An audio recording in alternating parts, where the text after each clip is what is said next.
Exactly 30 years ago, freedom's bell rang across our great land. The bell of freedom rang in every city, every town, and every village. The sound of freedom rang in Soweto, in Sharpeville, in Soshanguve, in Everton, Botshabelo, Umlazi, Khayelitsha. It also rang in Kliptown, where the Congress of the People met in 1955 to draft the Freedom Charter that laid out a clear vision for a new and free South Africa. That freedom bell also rang here at the Union Buildings, a place that had been a symbol of oppression and power for more than 100 years.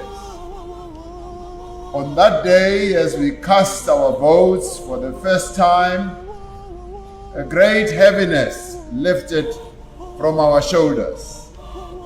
Our shackles had been cast off, the shackles that had tied us down for hundreds of years.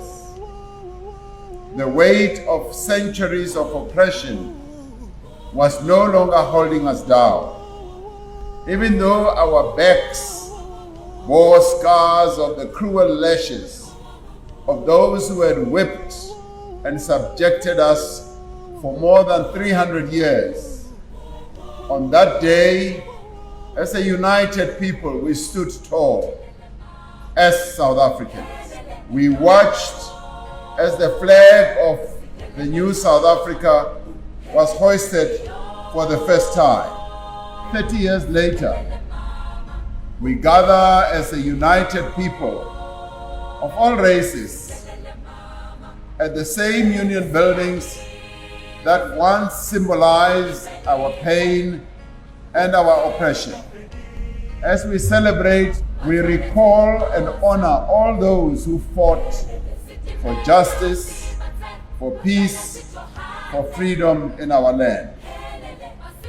We remember the heroes and the heroines whose actions made it possible for us to gather here today as a free people.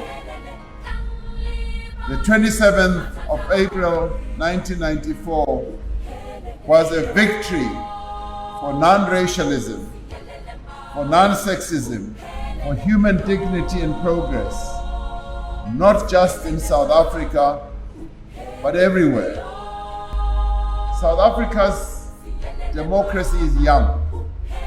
Most of the world's more established democracies are over 100 years old. The progress that has been made in a relatively short period of 30 years is something of which we can and should all be proud. It is only those who willfully will not see, who shut their eyes to progress, who will deny that South Africa today is an infinitely better place than it was 30 years ago. We have established a society founded on the rule of law and the premise of equality before the law. Our country has changed.